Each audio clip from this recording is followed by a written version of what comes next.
തീർച്ചയായും ഞങ്ങൾ പുതിയ പുതിയ ഭരണസമിതി നടത്തുന്ന വികസന പ്രവർത്തനങ്ങളിൽ ഒക്കെ തന്നെ സംസ്ഥാന സർക്കാരിന്റെ പിന്തുണയും സഹായവും ഒക്കെ തന്നെ ഞങ്ങൾ അഭ്യർത്ഥിച്ചു. അദ്ദേഹം വളരെ പോസിറ്റീവായിട്ടാണ് ഡെവലപ്മെന്റൽ ആക്ടിവിറ്റികളുടെ കാര്യത്തിൽ അദ്ദേഹം പ്രതികരിച്ചത്.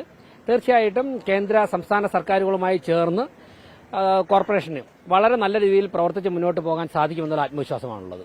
ഈ സ്മാർട്ട് സിറ്റി വിഷയവുമായി ബന്ധപ്പെട്ട് കുറച്ച് കാര്യങ്ങൾ നിലനിന്നിരുന്നു. ഈ കരാർ വ്യവസ്ഥകൾ പാലിക്കണമെന്ന്. അപ്പോൾ അത്തരം ഒരു ആവശ്യം അദ്ദേഹത്തോട് ആവശ്യപ്പെട്ടിട്ടുണ്ട്, പറഞ്ഞിട്ടുണ്ടോ? ഞങ്ങൾ അങ്ങനെ സ്പെസിഫിക് ആയിട്ടുള്ള കാര്യങ്ങളിലേക്കൊന്നും പോയില്ല. കാരണം ആദ്യം മേയറായതിനു ശേഷം ആദ്യമായിട്ട് ഞാൻ ഡെപ്യൂട്ടി മേയർ ഞാനും അദ്ദേഹത്തെ കാണുകയാണ്. അപ്പോൾ ജനറലായിട്ട് ചില കാര്യങ്ങൾ സൂചിപ്പിക്കുകയും വികസന കാര്യങ്ങളിലുള്ള ഒരു പിന്തുണ സഹകരണമാണ് ആവശ്യപ്പെട്ടത്. ഇനി ആദ്യത്തെ കൌൺസിൽ യോഗമൊക്കെ കഴിഞ്ഞിട്ട് ഓരോരോ കാര്യങ്ങളും ചർച്ച ചെയ്ത് ഏതൊക്കെ ഘട്ടത്തിലാണ് സംസ്ഥാന സർക്കാരുമായി സംസാരിക്കേണ്ടതെന്നുള്ള സമയത്ത് തദ്ദേശ മന്ത്രിയുമായിട്ടാണെങ്കിൽ അക്കാര്യങ്ങൾ അദ്ദേഹവുമായി, മുഖ്യമന്ത്രിയെ കാണേണ്ട കാര്യങ്ങളുണ്ടെങ്കിൽ സ്പെസിഫിക് ആയിട്ടുള്ള കാര്യങ്ങൾക്ക് വേണ്ടിയിട്ട് കാണും. അത് അടുത്തൊരു ഘട്ടത്തിലായിരിക്കും. വികസന കാര്യങ്ങളിൽ സർക്കാരിന്റെ പൂർണ്ണ പിന്തുണ ഉണ്ടാകും സ്വാഭാവികമായിട്ട്. തീർച്ചയായിട്ടും അദ്ദേഹം പറഞ്ഞു കേന്ദ്ര സർക്കാരിന്റെയും വിവിധ പദ്ധതികളുണ്ട്. ആ പദ്ധതികളൊക്കെ തന്നെ നേടിയെടുക്കുവാനുള്ള പരിശ്രമം അത് ഞങ്ങൾ നടത്തുമെന്ന് പറഞ്ഞപ്പോൾ അദ്ദേഹത്തിന്റെ പൂർണ്ണ പിന്തുണയാണ് അതിനുണ്ടായിട്ടുള്ളത്. പിന്നെ സംസ്ഥാന സർക്കാർ ചെയ്തു തരേണ്ട ഒരുപാട് കാര്യങ്ങളുണ്ട്. അക്കാര്യങ്ങളിൽ ഞങ്ങൾ നല്ല പിന്തുണയാണ് പ്രതീക്ഷിക്കുന്നത്. അദ്ദേഹത്തിന്റെ പ്രതികരണം പോസിറ്റീവായിരുന്നു. മറ്റൊരു പ്രധാനപ്പെട്ട കാര്യം, ഇന്നലെ ഇന്നുമായി ആർ ശ്രീലേഖ നടത്തുന്ന ചില പ്രതികരണങ്ങളാണ്. അതായത് ബിജെപി സംസ്ഥാന നേതൃത്വം തന്നെ മേയറാക്കാം എന്ന വാഗ്ദാനം തനിക്ക് നൽകിയാണ് മത്സരിപ്പിച്ചത്. അതിനുശേഷമാണ് അതിൽ നിന്ന് മാറിയത്. അതിന്റെ അതൃപ്തി അവർ തുറന്നു പറയുകയാണ്. അങ്ങനെ ചില ഓൺലൈൻ വാർത്തകൾ വന്നതായിട്ട് ചില മാധ്യമപ്രവർത്തകർ ചോദിച്ചു. ഞാൻ ഡീറ്റെയിൽ ആയിട്ട് ഇപ്പോൾ രാവിലെ സിഎമ്മിന്റെ അപ്പോയിന്റ്മെന്റ് ആയതുകൊണ്ടും ഓഫീസിൽ ഒരുപാട് പേര് കാണാൻ വന്നിരുന്നു. അതുകൊണ്ട് തന്നെ ഡീറ്റെയിലേക്ക് പോകാൻ സാധിച്ചില്ല. അങ്ങനെ ചില വാർത്തകൾ വന്നു പറയുന്നത് കേട്ടു. ഞാൻ എന്റെ ശ്രദ്ധയിൽ അത് കാര്യമായിട്ട് വന്നിട്ടില്ല. ഏത് വിധത്തിലാണ് അവരെ?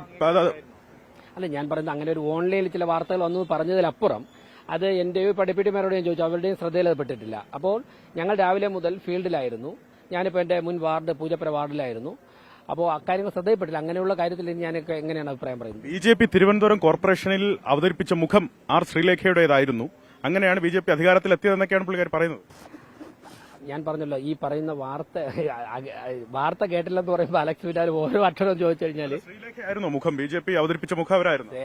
ആ ഓൺലൈനിൽ പറയുന്ന വാർത്ത ഞങ്ങൾ കേട്ടില്ല. ആ വാർത്ത കേൾക്കാതെ എങ്ങനെയാണ് ഞാൻ അതിൽ ഓരോ കാര്യം ഞാൻ ആ വാർത്ത കേട്ടിട്ട് വീണ്ടും നമ്മൾ കാണുമല്ലോ. പാർട്ടിയുടെ സിസ്റ്റം അതാണോ?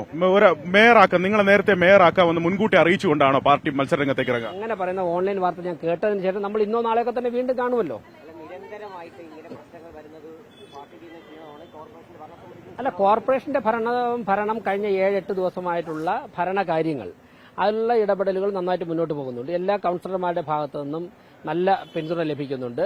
ഞങ്ങൾ ഇന്നലെ ശ്രീലേഖ ചേച്ചി ഉൾപ്പെടെയുള്ളവർ ഒരുമിച്ചിരുന്ന്, സംസ്ഥാന അധ്യക്ഷൻ ഉൾപ്പെടെയുള്ളവർ ഒരുമിച്ചിരുന്ന് അടുത്ത കാര്യങ്ങൾ ഞങ്ങൾ ചർച്ച ചെയ്തിട്ടുണ്ട്. എല്ലാ കാര്യങ്ങളും ഡെപ്യൂട്ടി മേയർ വളരെ ആക്റ്റീവാണ്. സ്റ്റാൻഡിംഗ് കമ്മിറ്റി തെരഞ്ഞെടുപ്പിലേക്ക് പോവുകയാണ്. ഞങ്ങൾ പരമാവധി 7 ദിവസം കൊണ്ട് ഒരു ഭരണസമിതിക്ക് ഏതൊക്കെ ചെയ്യാൻ സാധിക്കുമോ അങ്ങനെയുള്ള കാര്യങ്ങളിലുള്ള ഇടപെടലുകൾ നടത്തിയിട്ടുണ്ട്. എനിക്ക് തോന്നുന്നു നിങ്ങൾക്കും അത് ബോധ്യമുണ്ട്.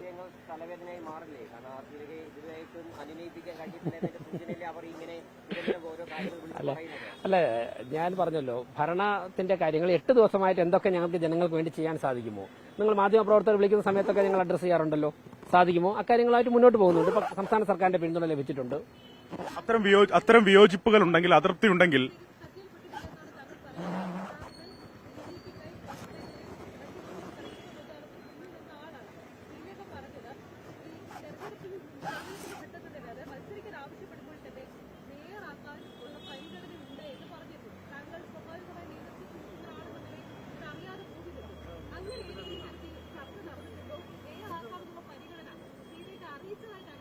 ഏഞ്ചൽ ഈ പറയുന്ന വാർത്ത എന്റെ ശ്രദ്ധയിൽപ്പെട്ടിട്ടില്ല. ഡെപ്യൂട്ടി മേയറോട് ചോദിച്ചു, അവരുടെയും ശ്രദ്ധയിൽപ്പെട്ടിട്ടില്ല.